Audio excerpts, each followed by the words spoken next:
Gloire à Dieu. Amen. Je vous invite à ouvrir la Bible dans le livre de Josué.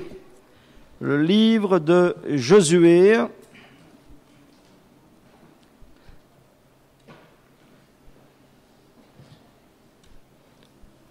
Josué, chapitre 4.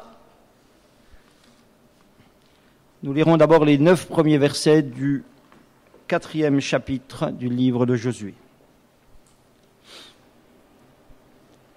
Lorsque toute la nation eut achevé de passer le Jourdain, l'Éternel dit à Josué, prenez 12 hommes parmi le peuple, un homme de chaque tribu, donnez-leur cet ordre, enlevez d'ici, du milieu du Jourdain, de la place où sont les sacrificateurs arrêtés de pied ferme, 12 pierres que vous emporterez avec vous et que vous déposerez dans le lieu où vous passerez cette nuit.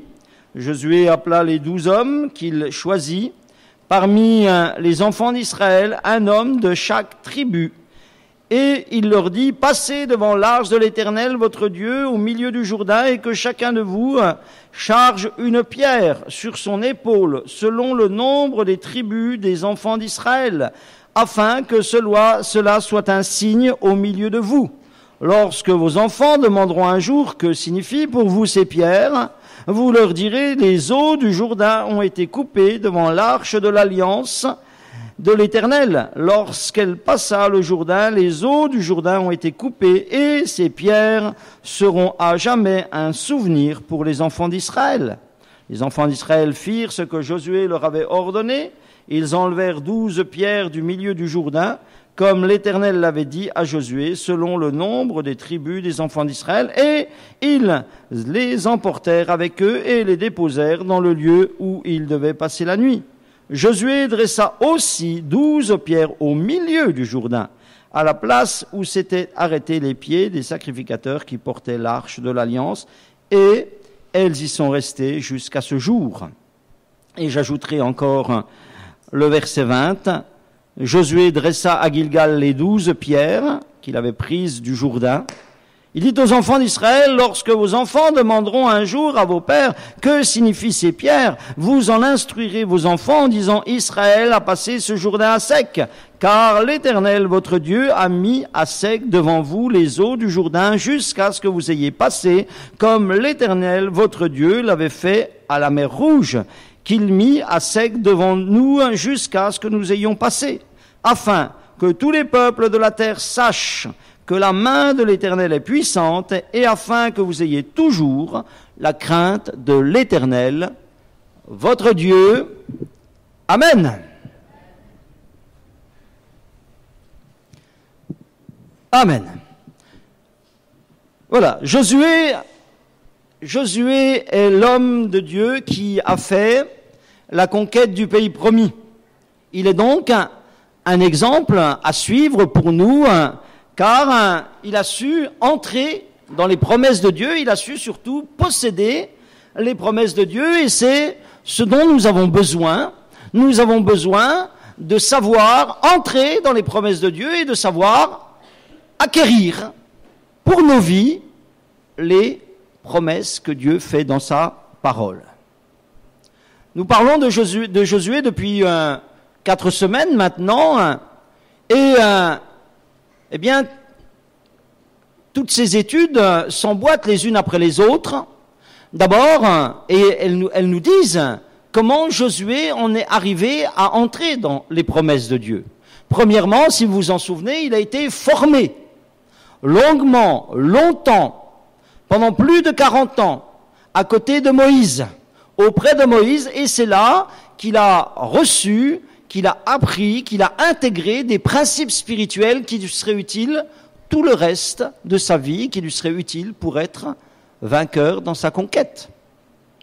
Ensuite, lorsque Moïse est mort, nous avons vu qu'un jour Dieu a dit à Josué, lève-toi, passe ce Jourdain. Et nous avons vu qu'à plusieurs reprises, dans la conquête, l'Éternel a été amené à booster, à encourager, à engager Josué à se lever pour aller de l'avant. C'était une nécessité. Lève-toi, Josué. Lève-toi, passe ce Jourdain. Lève-toi, pourquoi restes-tu le visage abattu par terre? Lève-toi, monte avec tous les gens de guerre pour prendre cette ville. Lève-toi. Et c'était là un ingrédient nécessaire à posséder. Pour posséder, c'était qu'il fallait se lever, il fallait aller, il fallait se mettre en avant. Et ça, c'est des choses qui sont valables pour nous. Nous allons entrer dans les promesses de Dieu, nous avons besoin d'apprendre les règles spirituelles, les principes spirituels, comment Dieu pense, et entrer dans la pensée de Dieu. Et puis, il faut nous lever, il faut nous mettre en action. Il faut mettre nos pas dans les pas de Dieu. Ce n'est pas seulement quelque chose qui est intellectuel, ce n'est pas seulement quelque chose qui est contemplatif que la foi, mais c'est quelque chose qui nous appelle à être actifs, à une action. Lève-toi. Et puis maintenant, nous allons continuer notre étude et nous allons suivre Josué dans sa conquête du pays promis et nous allons le suivre par le biais des tas de pierres que Josué laisse régulièrement derrière lui pendant la conquête. Vous aurez l'occasion, dans les semaines qui viennent, de voir que, à plusieurs reprises, Josué est amené à faire des tas de pierres dans le pays promis. Vous savez, un petit peu comme le petit Pousset qui faisait laisser des pierres derrière lui et qu'on pouvait suivre à la trace. Eh bien, de la même manière, nous pouvons suivre la conquête de Josué à la trace de tas de pierres. À la trace de tas de pierres, et nous allons voir ce que signifie, quelle était cette étrange manie, cet étrange rituel que Josué avait de faire des tas de pierres. Alors, nous avons fait une première lecture au sujet des premiers tas de pierres qu'il va faire au moment du passage du Jourdain, et nous avons lu qu'il va faire un tas de pierres dans le Jourdain, et il va faire un tas de pierres hors du Jourdain. Et au verset 6, donc, nous l'avons lu, au verset 6, il dit « Afin que cela soit un signe pour vous lorsque vos enfants demanderont un jour, que signifient pour vous ces pierres ?» Et encore au verset 22, il dit aux enfants d'Israël « Lorsque vos enfants demanderont un jour à leur père, que signifient ces pierres ?» Voyons là, eh bien, que ces tas de pierres avaient déjà une utilité pour enseigner les enfants, pour enseigner les générations futures. Et nous voyons, le texte nous dit qu'il y avait une double valeur déjà dans ces pierres. Déjà, il y avait une valeur de souvenir. Le verset 7 dit, eh bien, lorsqu'elle passa, que tu dirais qu'est-ce que signifient ces pierres ? Il dit, vous leur direz, les eaux du Jourdain ont été coupées devant l'arche de l'Alliance. Lorsqu'elle passa le Jourdain, les eaux du Jourdain ont été coupées, et ces pierres seront à jamais un souvenir. Un souvenir. Vous comprenez bien que à l'époque, il n'y avait pas de photos, il n'y avait pas de films, il n'y avait pas de moyens, eh bien, de garder le souvenir de quelque chose. Alors, il y avait un énorme tas de pierres qu'on avait fait, certainement, eh bien, qu'on avait fait de telle manière qu'il soit conservé, un peu sacré, et les générations finiraient par dire, mais pourquoi est-ce que vous accordez tant d'importance à ce tas de pierres? Et ça sera un moyen, à ce moment-là, de rappeler pourquoi ce tas de pierres est là et d'où ces pierres venaient. Donc, une valeur de souvenir et aussi, dit le verset 22, une valeur d'instruction. Vous en instruirez vos enfants et vous direz, Israël a passé ce Jourdain à sec. Une valeur d'instruction. Et le message qu'on voulait faire passer aux générations futures, c'était un message de victoire. Israël a passé ce Jourdain à sec. Ça a été un miracle. Ça a été une intervention extraordinaire, surnaturelle de la part de Dieu.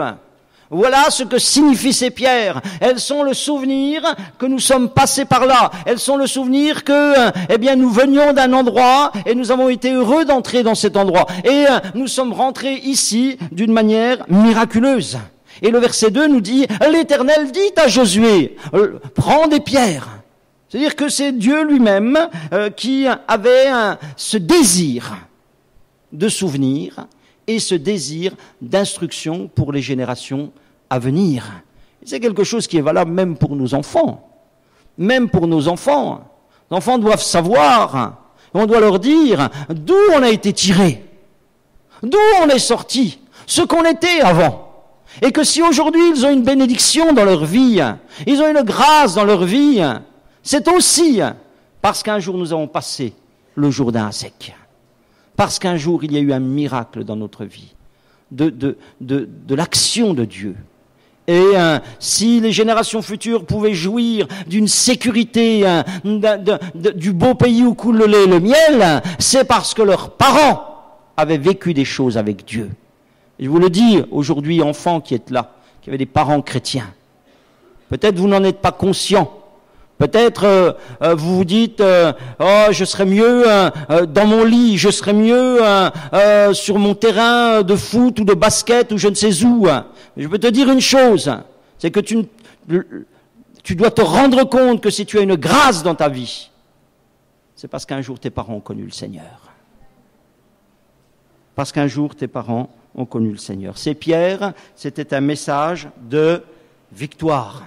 Lorsque les gens verraient les pierres et demanderaient que signifient ces pierres, on leur rappellera à ce moment-là, eh bien que c'était à l'occasion d'une victoire qu'elles avaient été érigées, et par là même, on raconterait les circonstances de cette victoire, et on raconterait aussi les conditions qu'il avait fallu remplir pour cette victoire. Il y avait tout un enseignement qui était là. Dans l'Ancien Testament, comme dans le Nouveau Testament, les croyants et le peuple de Dieu sont comparés à des pierres. Ça, vous savez, la Bible a des symboles. La Bible utilise des symboles. Et un des symboles pour le peuple de Dieu, ce sont les pierres. Par exemple, ici, il dit au verset 8, verset 5 ou verset 8, « Les enfants d'Israël firent ce que Josué leur avait ordonné. Ils enlevèrent 12 pierres au milieu du Jourdain, comme l'Éternel l'avait dit à Josué, selon le nombre des tribus des enfants d'Israël. » Une pierre par tribu. Une pierre correspondait à une tribu. Sur le pectoral du souverain sacrificateur dans l'ancienne alliance, il y avait 12 pierres précieuses. Et chaque pierre précieuse correspondait à une tribu de Dieu, une tribu d'Israël qui était précieuse pour lui. Elles étaient là sur le cœur du souverain sacrificateur. Elles étaient là devant lui. Et dans le Nouveau Testament aussi, les croyants sont comparés à des pierres. Je voudrais pour cela vous lire 1 Pierre chapitre 2 verset 4. C'est important, parce que c'est la clé qui nous donne une compréhension spirituelle de cette histoire de Josué. N'est-ce pas ? Nous pourrions simplement lire là une histoire d'un type qui fait une conquête, et puis qui fait des tas de pierres, et puis c'est tout. Mais ces choses, elles ont été écrites pour nous servir d'exemple, et elles ont aussi une portée spirituelle. Et nous comprenons cette portée spirituelle si nous comprenons que ces pierres représentent le peuple de Dieu. 1 Pierre, chapitre 2, verset 4, il est dit « Approchez-vous de lui, pierre vivante, rejetée par les hommes, mais choisie et précieuse devant Dieu, et vous-même, comme des pierres vivantes au pluriel, édifiez-vous pour former une maison spirituelle, un saint sacerdoce, afin d'offrir des victimes spirituelles agréables à Dieu par Jésus-Christ. » Et il est dit au verset 6 encore, « Voici je mentionne une pierre angulaire choisie précieuse, et celui qui croit en elle ne sera point confus. » Et Jésus lui-même est déjà comparé à une pierre d'angle, la pierre la plus importante de l'édifice, la pierre sur laquelle l'édifice est construit, pierre d'angle choisie, précieuse. Et nous sommes des pierres vivantes qui viennent s'ajouter, qui viennent s'agglomérer, se construire sur la pierre précieuse qu'est Jésus. Et ce que Dieu veut pour nous au travers de cela, c'est une vie de victoire. C'est une vie de victoire. Et c'est pourquoi nous devons apprendre toutes les leçons de victoire qui sont dans les tas de pierres de Josué. Et ce matin, simplement, je verrai celles qui sont ces 2 tas de pierres qui sont dans le Jourdain et hors du Jourdain. Alors, revenons maintenant dans Josué au chapitre 4 et entrons dans le vif du sujet et voyons déjà, ce tas de pierres qui est dans le Jourdain, le verset 9 nous le dit clairement, Josué dressa aussi 12 pierres au milieu du Jourdain, à la place où s'étaient arrêtés les pieds des sacrificateurs. Voilà. Ce tas de pierres signifie victoire sur la vie passée, et je vais vous expliquer pourquoi. Ce tas de pierres signifie victoire sur la vie passée. Il y avait 2 tas de pierres, l'un à l'extérieur du Jourdain, dans le pays promis, dans un lieu qui s'appelle Gilgal, et on va le voir après, et l'autre maintenant dans le Jourdain. Versets 6 et verset 7, « Que signifient pour vous ces pierres ? Vous leur direz, les eaux du Jourdain ont été coupées devant l'arche de l'Alliance. Lorsqu'elle passa le Jourdain, les eaux du Jourdain ont été coupées, et ces pierres seront à jamais un souvenir pour les enfants d'Israël. » C'était là l'occasion d'enseigner que dans la vie du peuple d'Israël, il y avait eu un avant et un après. Parce que cette coupure du Jourdain qui va s'ouvrir, faire passer le peuple et se refermer, c'est un avant, de l'autre côté du Jourdain. Qu'est-ce qu'il y a eu avant de l'autre côté du Jourdain ? Il y a eu d'abord 400 années d'esclavage en Égypte, et puis il y a eu 40 années d'errance dans le désert. Il y a eu une vie de souffrance, une vie de malheur, il y a eu une vie de difficulté, et puis ils sont passés dans le pays promis. Après, il y a eu un après. Pourquoi un tas dans le Jourdain et pourquoi un tas hors du Jourdain ? Le premier tas représente la vieille vie, la vie ancienne, la vie d'avant, celle qui doit être engloutie, celle qui doit être recouverte, tout ce passé de l'Égypte, tout ce passé du désert, ces 12 tribus, ces 12 pierres qui sont là dressées dans le Jourdain, tout ce passé-là, Dieu dit maintenant vous le recouvrez, vous ne le verrez plus, vous ne devez plus le voir, c'est fini, il va disparaître de votre vue. C'était là l'occasion, lorsque on poserait la question sur le tas, qui était à l'extérieur, on dirait mais tu sais, il y a aussi un tas là dans le fleuve que tu ne vois pas. Parce que ce tas-là, eh bien, qui est dans le fleuve, que nous avons voulu oublier, il représente la vie d'esclavage que nous avons eue. Il représente la vie d'errance que nous avons connue. Il représente toutes ces choses. Et voyez-vous, nous aussi, nous avons eu certainement dans notre vie une vie d'esclavage. Certainement, nous avons eu une vie dans les passions. Certainement, nous avons eu une vie d'esclavage, d'errance dans des non-sens de cette vie ou dans des péchés de toutes sortes. Nous avons certainement eu une vie d'idolâtrie qui a amené dans nos vies bien des souffrances, bien des malheurs. Mais Dieu a fait un miracle. Comme il a fait un miracle pour eux lorsqu'il a ouvert les eaux pour permettre au peuple une vie nouvelle, Dieu a fait un miracle pour nous. Il a permis de connaître une nouvelle naissance. Alléluia. Et Dieu veut qu'on se souvienne. Et il veut que ce matin, tu te souviennes d'où tu es sorti. D'où tu es sorti. Et ce qu'il y a, et que dans ta vie, à un moment donné, il y a eu une nouvelle naissance. Y a-t-il eu dans ta vie une nouvelle naissance ? Y a-t-il eu dans ta vie une nouvelle naissance ? Y a-t-il eu dans ta vie un avant et un après ? Parce que si dans ta vie il n'y a pas eu un avant et un après, tu n'as pas commencé à vivre quelque chose avec Dieu. Dans ma vie, il y a eu un avant et un après. Il y a eu un avant sans Dieu, un avant d'errance, un avant d'esclavage, un avant de passion, un avant où je n'avais aucune assurance pour mon éternité, un avant où j'avais des idoles. Mais un jour, j'ai tout englouti. Un jour, j'ai tout recouvert. Un jour, je suis rentré en nouveauté de vie. Il y a eu un après. Je voudrais vous dire une chose ce matin. Il ne peut pas y avoir de vie victorieuse et vraiment nouvelle si on n'accepte pas d'engloutir totalement notre ancienne vie. Totalement recouverte, ces pierres. Vous savez, lorsque Jules César a voulu conquérir l'Angleterre, les bateaux ont débarqué sur les côtes anglaises et les généraux qui commandaient cette conquête ont fait quelque chose. Ils ont ordonné, lorsque les soldats sont descendus des bateaux sur la terre, ils ont ordonné que tous les bateaux soient brûlés. Ça voulait dire pas de marche arrière. Ça veut dire vous êtes condamnés à aller de l'avant. Parce que c'est fini, vous ne pouvez pas. Et plus de bateaux pour retourner en arrière. C'est ça, une conversion. Et c'est dans cette condition-là que vous pouvez entrer dans une conquête de promesses de Dieu. Les seules pierres visibles étaient celles de Gilgal. Et alors là, on expliquait qu'elles venaient du milieu du fleuve, de là même où le peuple était passé à sec, renonçant pour toujours à l'Égypte. Renonçant pour toujours à l'Égypte. Et vous savez, quand est-ce que la défaite est revenue dans le peuple d'Israël ? La défaite est revenue dans le peuple d'Israël lorsque Salomon est retourné en Égypte pour faire du commerce.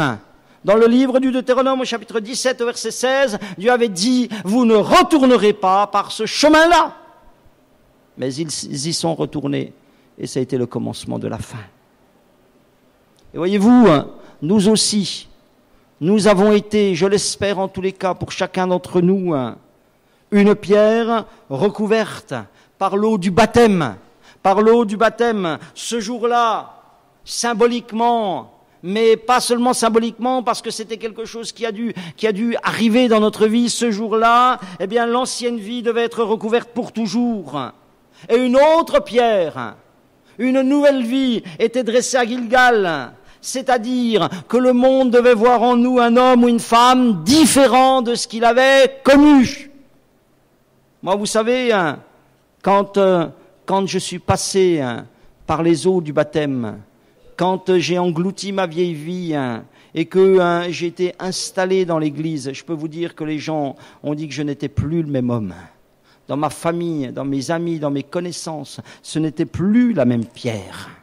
Qu'en est-il pour vous ? Qu'en est-il pour toi ? Avez-vous une vie ancienne qui a été engloutie, disparue dans les eaux du baptême, et avez-vous une vie nouvelle dressée dans le camp de Dieu ? Parce que c'est là, eh bien, que les pierres ont été dressées. Josué dressa, verset 20, à Gilgal, les 12 pierres qu'il avait prises du Jourdain, et Gilgal est devenu le camp de Dieu. Et je voudrais parler maintenant de Gilgal et de ce que signifie maintenant, eh bien, ce tas de pierres qui est à Gilgal. Nous l'avons vu là, je viens de le lire au verset 20, je voudrais encore vous lire au chapitre 5 et au verset 9. L'Éternel dit à Josué, aujourd'hui, j'ai roulé de dessus vous l'opprobre de l'Égypte, et ce lieu fut appelé du nom de Gilgal jusqu'à ce jour. Les enfants d'Israël campèrent à Gilgal, ils célébrèrent la Pâque le 14e jour du mois, sur le soir dans les plaines de Jéricho. Ils mangèrent du blé du pays le lendemain de la Pâque, des pains sans levain et du grain rôti. Ils en mangèrent ce même jour. La manne cessa le lendemain de la Pâque, quand ils mangèrent du blé du pays. Les enfants d'Israël n'eurent plus de manne, et ils mangèrent des produits du pays de Canaan cette année-là. Voilà, ce passage nous dit des choses très intéressantes et qui là aussi ont une équivalence pour notre vie spirituelle. Gilgal donc est devenu le camp du peuple de Dieu, où le peuple revenait sans cesse. Si vous voulez, de ce point-là, on sortait faire la conquête, on allait se battre contre une ville ou contre plusieurs villes, et puis on revenait là. Vous trouvez ça dans chapitre 10, par exemple, verset 15, verset 43. C'est dit à plusieurs reprises dans le livre de Josué. Il est dit, et Josué, tout Israël avec lui, retourna au camp de Gilgal. C'est après la victoire sur Gabaon. Enfin, ou sur les rois qui assiégeaient Gabaon. Et puis au verset 43 encore, il est dit là, et Josué et tout Israël avec lui retourna au camp de Gilgal. Et c'est là, après toute une invasion vers, je crois, le nord du pays. C'est donc le camp où l'on revenait sans cesse après les combats. Et Gilgal nous parle, c'est quoi l'équivalence pour nous ? Bien, Gilgal nous parle de l'Église. Gilgal, c'est une illustration parfaite de l'Église. C'est Pierre dans le Jourdain, et hors du Jourdain, c'est cette vie nouvelle. Avant, je ne connaissais pas Dieu. Je suis rentré dans le pays promis. J'ai englouti ma vie, et cela représente le baptême. Et lorsque je suis sorti des eaux du baptême, lorsque je suis venu à la vie nouvelle, eh bien, Dieu m'a planté dans l'Église. Dieu a voulu me mettre dans l'Église pour être un témoignage d'une vie rachetée, pour être le témoignage d'une vie délivrée. Gilgal, c'est le lieu où on revenait sans cesse. L'Église, c'est le lieu où on revient sans cesse, où on revient régulièrement pour, se ressourcer, pour se fortifier. Josué revenait sans cesse victorieux avec le peuple à Gilgal, et nous aussi, sans cesse. Nous devons revenir à l'Église, c'est un lieu pour nous rendre victorieux. Et les pierres de Gilgal, elles étaient là pour rappeler aux descendants que c'est de là que partaient les campagnes de conquête. Et c'est là, à Gilgal, qu'on se renouvelait, qu'on se soignait, qu'on s'encourageait pour pouvoir ensuite livrer des combats et remporter des victoires. C'est là, qu'on se plaçait devant Dieu lorsqu'il y a eu une défaite incompréhensible. C'est à Gilgal qu'on s'est mis là et qu'on a cherché la cause et que Dieu a parlé. Et c'est à l'Église. C'est à l'Église que toutes ces choses arrivent. C'est à cela que sert l'Église, à regonfler les pierres vivantes que nous sommes, pour qu'elles remportent des victoires dans les combats de la vie. C'est notre Gilgal ici. C'est là où nous venons pour être soignés, pour être renouvelés, pour entendre la parole de Dieu, pour essayer de comprendre ce qui ne fonctionne pas dans nos vies. C'est Gilgal. C'est Gilgal, c'est là où il y a des pierres qui ont été sorties du Jourdain, qui ont été sorties du péché et qui sont entassées les unes à côté des autres et qui sont un témoignage du miracle de Dieu dans une vie. Alléluia. Savez-vous pourquoi Gilgal est source de victoire pour le peuple? Parce que à Gilgal, le peuple a accepté tous les éléments, toutes les exigences de la vie nouvelle. C'est quelque chose qu'on doit comprendre, ça. La vie a des exigences de toutes les manières. L'exigence de respirer, déjà. Puis l'exigence... Nous avons toutes sortes d'exigences dans la vie. Des exigences de responsabilité, des exigences de formation, que sais-je. Elles sont diverses, variées. Et dans la vie spirituelle aussi, nous avons maintenant des exigences lorsque nous nous convertissons. Ça, c'est quelque chose... Vous avez des gens qui pensent qu'ils vont pouvoir avoir une vie de victoire sans rentrer dans les exigences de Dieu. Et l'Église est un camp pour vous donner un esprit de victoire. Mais vous aurez la victoire en sortant du camp si vous acceptez dans votre vie les règles qui sont enseignées dans le camp. Ça, c'est quelque chose à comprendre. Lorsque dans le camp, Dieu va dire au peuple, vous allez prendre cette ville de Jéricho, mais vous ne prendrez aucun butin. Vous ne prendrez rien pour vous. Et que dans le camp, quelqu'un a voulu être plus malin que la parole de Dieu. Ça a été la défaite, ça a été l'échec. Parce qu'il y avait des règles qui étaient préconisées, et parce qu'elles n'étaient pas suivies, c'était la défaite. Vous savez, dans nos vies d'hommes, nous pouvons décider de vivre n'importe comment. Nous pouvons décider de vivre à notre guise, à notre manière, mais il ne faudra pas nous étonner si derrière nous avons des échecs, des difficultés. La parole de Dieu dit d'elle-même, je suis le chemin. Lorsque c'est dans le camp qu'on reçoit le chemin, qu'on comprend ce qu'est le chemin, qu'on comprend que ce monde est un champ de mine, réellement un champ de mine. Et que, les exigences de Dieu, les conseils de Dieu sont vraiment ce chemin pour passer au travers des mines de ce monde. Et là, il y a 4 règles qui ont été données à Gilgal et qui ont, bien sûr, leur équivalence pour nous. La première chose qui s'est passée à Gilgal, je lirai à partir du verset 2, en ce temps-là, l'Éternel dit à Josué, « Fais-toi des couteaux de pierre et circoncis encore une fois les enfants d'Israël. » Josué se fit des couteaux de pierre, il circoncit les enfants d'Israël sur la colline d'Aralot. Voici la raison pour laquelle Josué les circoncis. Tout le peuple sorti d'Égypte, les hommes, tous les hommes de guerre étaient morts dans le désert pendant la route après leur sortie d'Égypte. Tout ce peuple sorti d'Égypte était circoncis, mais tout le peuple né dans le désert pendant la route après la sortie d'Égypte n'avait point été circoncis. Car les enfants d'Israël avaient marché 40 ans dans le désert jusqu'à la destruction de toute la nation des hommes de guerre qui étaient sortis d'Égypte et qui n'avaient point écouté la voix de l'Éternel. L'Éternel leur jura de ne pas leur faire voir le pays qu'il avait juré à leur père de nous donner, pays où coule le lait et le miel. Ce sont leurs enfants qu'il établit à leur place. Et Josué les circoncis, car ils étaient incirconcis, parce qu'on ne les avait point circoncis pendant la route. Lorsqu'on eut achevé de circoncire toute la nation, ils restèrent à leur place dans le camp jusqu'à leur guérison. Amen.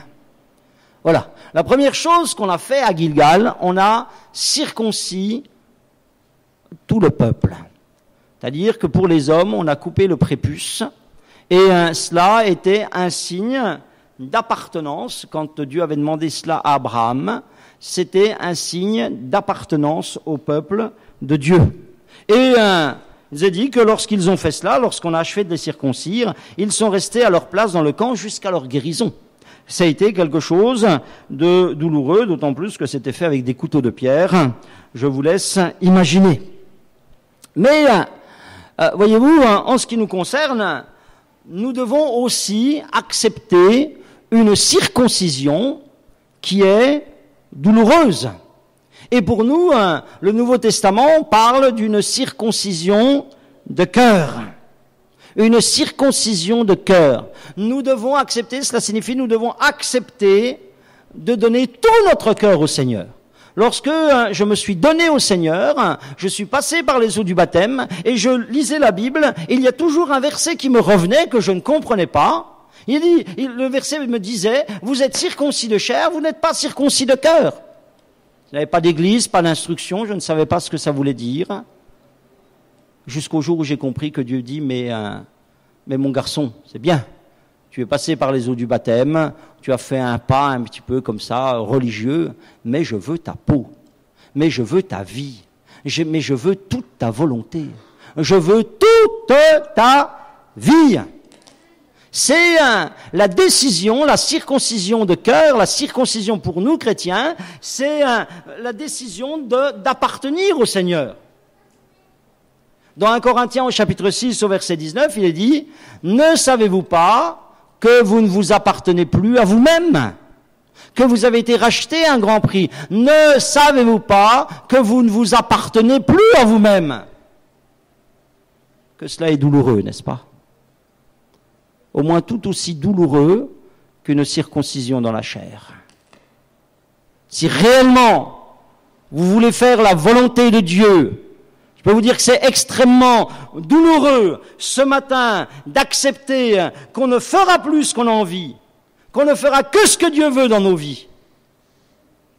Ça, c'est douloureux. Ça engendre des douleurs. Dans Romains, au chapitre 2, au verset 19 ou 29, vous avez parlé de cette circoncision de cœur. Verset 25 est parlé de la circoncision des Juifs dans la chair.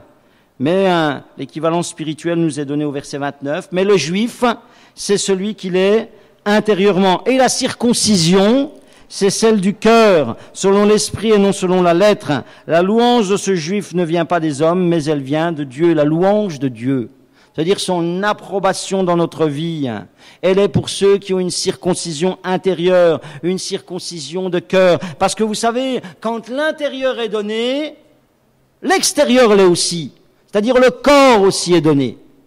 Et beaucoup de gens, finalement, ils n'ont pas donné leur corps au Seigneur. Pas donné leur corps au Seigneur. Et c'est à se demander même s'ils ont donné leur cœur au Seigneur. À Gilgal, le peuple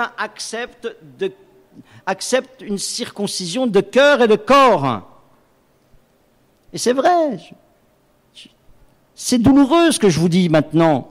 C'est que l'Église demande votre corps pour le Seigneur. L'Église demande votre corps pour le Seigneur. Vous êtes là ce matin. Pourquoi vous êtes là ce matin? Parce que votre circoncision de cœur tout au moins pour certains, vous a amené à amener vos corps sur les bancs de l'Église pour entendre la parole de Dieu. L'Église demande vos corps le dimanche, l'évangélisation, les missions, le service. L'Église demande, vous avez des gens, c'est pour ça qu'il n'y a pas de circoncision, parce que leur corps n'est pas engagé dans l'œuvre de Dieu. Et cela est douloureux, cela est très douloureux d'avoir un corps qui soit donné à l'Église. Mais c'est aussi comme cela que vous aurez la victoire sur vos problèmes. Et si le peuple avait dit là, eh bien non, nous ne commencerons pas par cette circoncision, ça nous embête, nous ne voulons pas être touchés comme cela dans nos corps, nous ne voyons pas l'utilité de cela, que sais-je encore, eh bien Dieu n'aurait plus suivi ce peuple. Il a suivi un peuple qui était circoncis. Et Dieu suivra des gens qui sont circoncis de cœur et de corps. C'est mon expérience. C'est mon expérience personnelle et c'est mon expérience dans l'Église. Ça, c'était la première règle qui s'applique à nous. Une circoncision de cœur et de corps. La deuxième règle, c'est la Pâque. L'Éternel dit à Josué, « Aujourd'hui, j'ai roulé de dessus vous l'opprobre de l'Égypte, et ce lieu sera appelé du nom de Gilgal, d'un verbe hébreu qui signifie rouler. Ça veut dire, j'ai enlevé de dessus vous la honte du péché, de l'esclavage. Je l'ai enlevé de dessus vous. » Et il dit, les enfants d'Israël campèrent à Gilgal et ils célébrèrent la Pâque le 14e jour du mois, sur le soir, dans les plaines de Jéricho. Voici la deuxième règle, ce qui s'est passé à Gilgal. À Gilgal, on a célébré la Pâque. Et pour mémoire, je vous dirai Exode chapitre 12, verset 25, parce que c'est là que l'idée de la Pâque a été instituée. Exode chapitre 12, verset 25, il est dit « Quand vous serez rentrés dans le pays que l'Éternel votre Dieu vous donne selon sa promesse, vous observerez cet usage sacré. Et lorsque vos enfants vous diront « Que signifie pour vous cet usage ?» vous répondrez « C'est le sacrifice de la Pâque en l'honneur de l'Éternel qui a passé par-dessus les maisons des enfants d'Israël en Égypte, lorsqu'il frappa l'Égypte et qu'il sauva nos maisons, le peuple s'inclina et adora. » Et ils n'ont pas fait. Depuis qu'ils étaient sortis d'Égypte, ils ont erré 40 ans dans le désert, il n'y a pas eu de Pâque dans le désert. Mais quand ils ont passé le Jourdain, selon ce que Dieu avait dit 40 ans auparavant, ils ont fait la Pâque. Vous savez que pour nous, il y a une équivalence spirituelle toute simple, très simple à comprendre. La Bible dit que Christ est notre Pâque. Christ est notre Pâque. L'agneau qui a permis au peuple de sortir d'Égypte dans cette fameuse nuit où les premiers-nés égyptiens ont été frappés, eh bien, cet agneau qui ôte le péché, qui ôte la colère de Dieu, c'est Jésus-Christ. Notre Pâque, c'est Jésus. Et le rappel du sacrifice de Jésus, nous le faisons ce matin aussi dans l'Église. Nous le faisons aussi dans l'Église. Les pierres sont là, elles sont assemblées, elles ont été sorties du Jourdain, ce sont les pierres nouvelles, et puis il faut faire la Pâque. Il faut un rappel du Seigneur Jésus. Alors il n'y a pas d'agneau ce matin, il y a seulement du pain et du vin, c'est un symbole, c'est une image du Seigneur. Et ce repas est réservé à qui? C'est une logique. Qui va prendre la Pâque? Seuls ceux qui sont passés par les eaux du baptême, ceux qui ont englouti leur vie ancienne, ce sont ceux-là qui vont prendre la Pâque, ceux qui ont une circoncision de cœur et de corps. Il y a une cohérence dans toute la parole de Dieu. Les gens, ils prennent la Sainte Seine comme cela, mais sans avoir eu cet avant et cet après dans leur vie. Ça n'a pas de sens. C'est un acte, quand tu fais cela, tu fais un acte purement religieux, mais tu ne fais pas un acte spirituel qui comprend ce que Jésus a fait pour toi. Et la vie nouvelle, symbolisée par les pierres, sera victorieuse si le Christ crucifié pour nous en est le centre. Et la victoire est promise aux disciples de Christ. Mais Jésus a dit, si quelqu'un ne renonce pas à lui-même, s'il ne prend pas sa croix, il ne peut pas être mon disciple, il ne peut pas me suivre sans accepter une Pâque dans sa vie. Voici donc ce que signifient ces pierres dressées à Gilgal, c'est que si on a pu arriver jusque-là, quand ils dressent ces pierres et qu'ils font la Pâque, ils disent, mais tu sais, si vous avez pu arriver jusque-là, si aujourd'hui vous pouvez vous réjouir devant la Pâque, si aujourd'hui vous pouvez vous réjouir devant ce pain et ce vin, et vous pouvez être délivré de votre culpabilité, c'est pourquoi? C'est parce qu'un jour, il y a longtemps, un agneau immolé a ôté la colère de Dieu sur nous. C'est parce qu'un jour, il y a longtemps, le Fils de Dieu a donné en sacrifice sa vie pour que la colère de Dieu ne vienne pas sur nous, mais qu'elle vienne sur lui. C'est ça que signifie la Pâque. C'est pour ça que dans l'Église, eh bien, il y a une Pâque. Christ a pris la colère de Dieu qui était sur moi, il l'a pris sur lui. Il y a une troisième règle, encore, je vais un petit peu plus vite encore. Eh bien, il est dit au verset 11 et au verset 12, une troisième chose qui concerne Gilgal. Ils mangèrent du blé du pays le lendemain de la Pâque, des pains sans levain, du grain sans rôti. Ils en mangèrent ce même jour. La manne cessa le lendemain de la Pâque. Quand ils mangèrent du blé du pays, les enfants d'Israël n'eurent plus de manne et ils mangèrent des produits du pays de Canaan cette année-là. Premièrement, il y a eu une circoncision.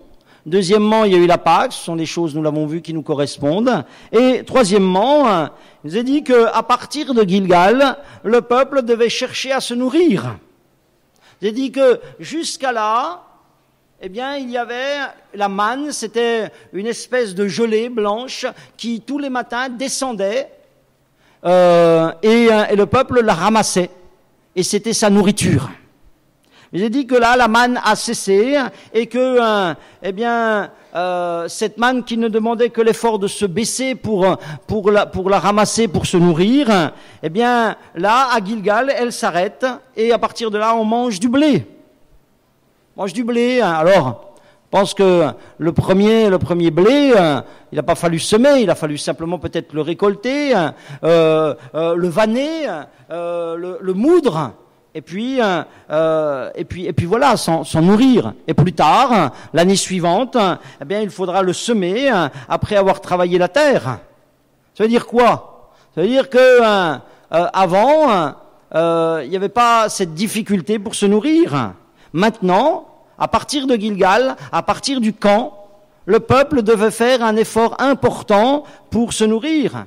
Et il en va de même dans l'Église. Tu dois nourrir ton âme. Tu dois nourrir ton âme. Lorsque tu es passé dans les eaux du Jourdain, lorsque tu es venu à la Pâque, lorsque tu es venu à l'agneau qui a donné sa vie, qu'est-ce que ça signifie? Ça veut dire que tu es devenu vivant spirituellement.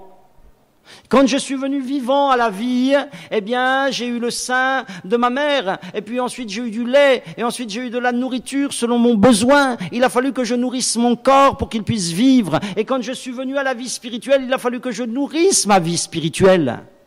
Et il faut que tu comprennes que si tu es à Gilgal, que si tu es dans le camp de Dieu, que si tu es une pierre nouvelle, il faut aussi que tu fasses un effort pour te nourrir spirituellement. Et là aussi, c'est un problème. Beaucoup de gens, soit ne sont pas circoncis de cœur ou de corps, soit, eh bien, négligent totalement ce sacrifice de Jésus dans leur vie, soit encore ne se nourrissent pas spirituellement. Qu'est-ce que c'est se nourrir spirituellement? Ça veut dire que tu dois disposer ton âme au contact de Dieu. Ça veut dire que tu dois broyer la parole de Dieu que tu lis. Tu dois la broyer pour qu'elle puisse être nourrissante. Tu vois ce que tu entends ce matin. C'est une parole qui a été ramassée, qui a été broyée, qui a été travaillée, qui a été cuisinée et qui t'est servie comme un gâteau ce matin. Et tu entends cette parole, tu dis oui, c'est vrai, je comprends. Ça nourrit mon âme, ça fait du bien, ça me donne de la foi. Mais je l'ai lu, je l'ai travaillé, j'ai brisé ce grain de blé pour qu'il produise une nourriture pour mon âme et pour ton âme. Et tu dois en faire de même. Tu dois presser par la prière et par la louange pour avoir l'huile du Saint-Esprit. Il n'y a rien qui se fait tout seul. Beaucoup de gens sont là dans le camp de Dieu et puis ils ne font aucun effort pour se nourrir spirituellement. Et c'est pourquoi ils ne vivent pas spirituellement. C'est pourquoi ils dépérissent spirituellement. Et les pierres, eh bien, elles rappelleraient plus tard que c'est là que la manne avait cessé et qu'à partir de là, le peuple avait dû travailler pour se nourrir. Il dit là, eh bien, ils mangèrent des produits du pays de Canaan. Tu dois te nourrir des produits du pays de Dieu. La paix et la joie par le Saint-Esprit, la présence de Dieu, chercher les assurances de Dieu, chercher la présence de Dieu, chercher la vérité de Dieu. Est-ce que tu te nourris de cela? Est-ce que tu te nourris de cela? Vous avez des gens, ils veulent une vie victorieuse dans leur foyer, dans leur corps, dans leur vie, mais ils ne vivent pas spirituellement. Il n'y a pas de circoncision, il n'y a pas de Christ, simplement un bout de pain, un peu de vin, le dimanche matin en vitesse avant de repartir dans une autre histoire. Il n'y a pas de nourriture spirituelle dans la semaine, et vous voulez être victorieux. C'est à Gilgal qu'est la victoire. C'est à Gilgal qu'on revenait, c'est de Gilgal qu'on repartait pour combattre. Et puis, à Gilgal, et je finis là, c'est la 4e règle, au verset 13, comme Josué était près de Jéricho, il leva les yeux et regarda, voici un homme se tenait debout devant lui, une épée nue dans la main. Il alla vers lui et lui dit, es-tu des nôtres ou de nos ennemis? Il répondit, non, mais je suis le chef de l'armée de l'Éternel. J'arrive maintenant. Josué tomba le visage contre terre, adora et dit, qu'est-ce que mon Seigneur dit à son serviteur? Et le chef de l'armée de l'Éternel dit à Josué, ôte les souliers de tes pieds, car le lieu sur lequel tu te tiens est saint. Et Josué fit ainsi. À Gilgal, il y a une rencontre avec le chef de l'armée de l'Éternel. Et dans l'Église qui est notre Gilgal, c'est un lieu de rencontre avec Jésus-Christ par le Saint-Esprit. Alléluia. Amen. Vous avez compris cela? Et il est dit là, eh bien, que ce lieu, premièrement, c'est un lieu saint. Et Gilgal est un lieu saint. Et l'Église doit être un lieu saint. Parce que c'est la maison de Jésus. Parce que c'est l'Esprit Saint. Est-ce que tu es venu en sainteté ce matin?